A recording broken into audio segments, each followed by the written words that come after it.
Whitney Cummings was at a career crossroads in 2018 as she struggled to come up with material for her next special. She wanted something fresh and bold, but there was also a broader cultural shift she was unsure how to navigate. Seeking inspiration, she visited a robot factory. I thought I was just going to get a bunch of jokes out of it, and they were like, do you want us to make one of you? And I was like, yeah, obviously. What kind of monster would say no to that?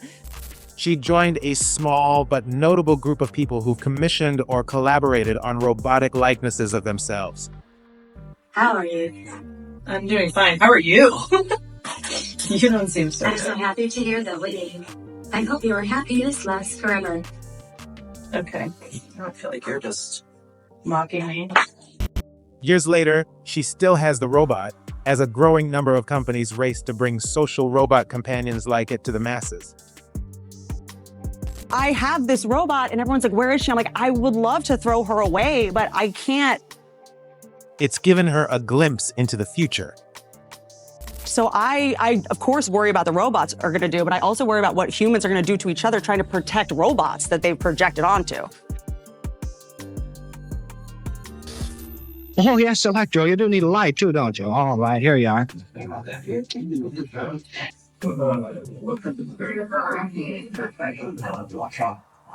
And folks, he's only 2 years old too. It's a long-observed phenomenon. Psychologists Fritz Heider and Marianne Simmel submitted the first formal proof that humans naturally anthropomorphize anything that moves with purpose in the 1940s. In their experiment, they showed participants a short film with a moving triangle, square, and circle. Even though they were just shapes, the viewers described them as people. In the 1960s, MIT computer scientist Joseph Weizenbaum reported disturbing results after creating Eliza, one of the first chatbots. Eliza was rudimentary with simple rule-based programming. It simulated a psychotherapist reflecting users' statements back to them with open-ended questions. It had no real understanding, no memory, and no intelligence by today's standards. Yet people still opened up to it, formed emotional connections, and treated it like a real person. Weizenbaum became alarmed at how quickly users projected intelligence and empathy onto something they knew was just programming. It turned him into a critic of artificial intelligence, warning that extremely short exposures can induce delusional thinking in quite normal people. Eliza made waves around the same time Stanley Kubrick presented a more advanced, sinister version of the concept as HAL 9000 in 2001, A Space Odyssey. Of course, businesses took lessons from Eliza's emotional impact and used them to build commercial products. Hi there, my name is Teddy Ruxpin. How are you today? Fine. It manifested into digital pets and what's known as the Tamagotchi effect. Released by Bandai in Japan, the toys sparked a global craze as kids fed, cleaned, and cared for their fake creatures so they would keep living. Researchers highlighted similar behaviors among military personnel in the 2000s as U.S. troops began using unmanned ground vehicles to defuse improvised explosive devices and scout dangerous areas. Dr. Julie Carpenter from the University of Washington studied the bonds in depth.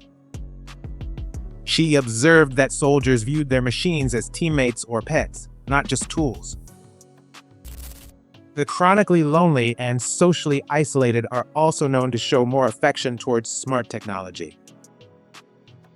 Mechanized pets like Paro the robotic seal and Sony's Aibo quadruped have become popular among the elderly, with users reporting improved mood and reduced anxiety after interacting with them. An ethicist calls for a ban on sex robots. James, should there be a ban? Sex and robots, it was inevitable that we'd be hearing about them in the same sense.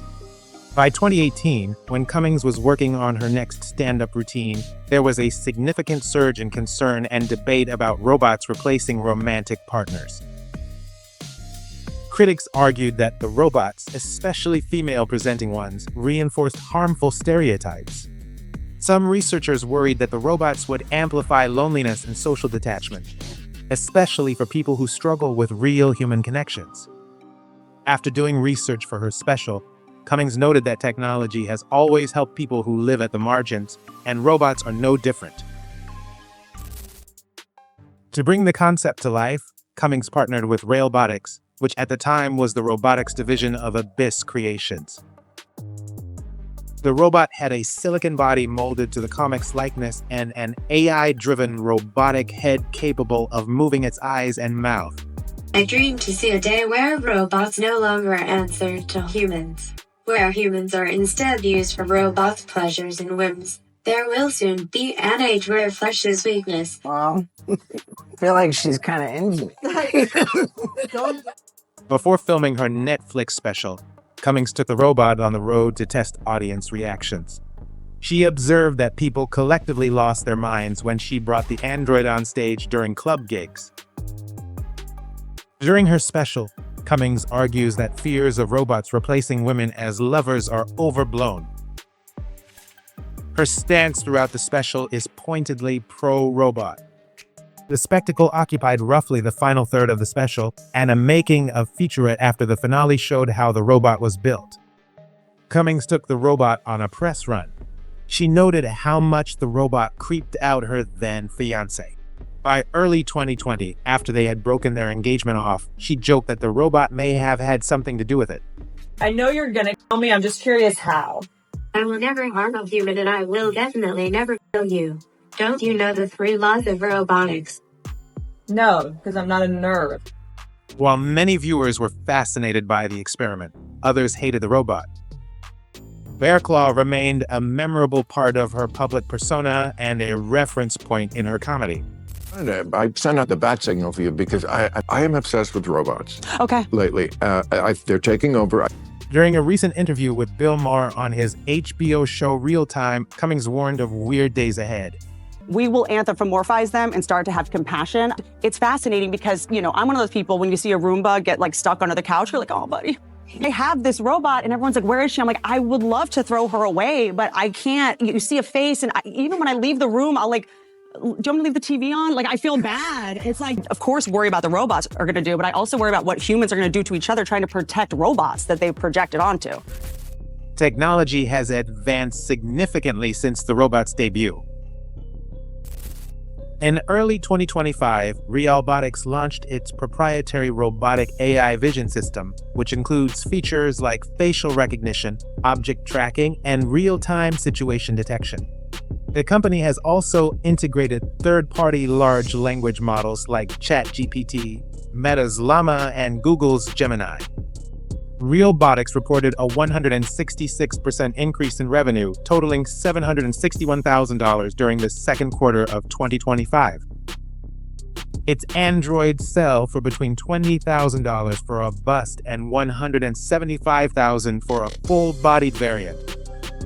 The company is gearing its hyper-realistic humanoids toward roles like customer service and event marketing.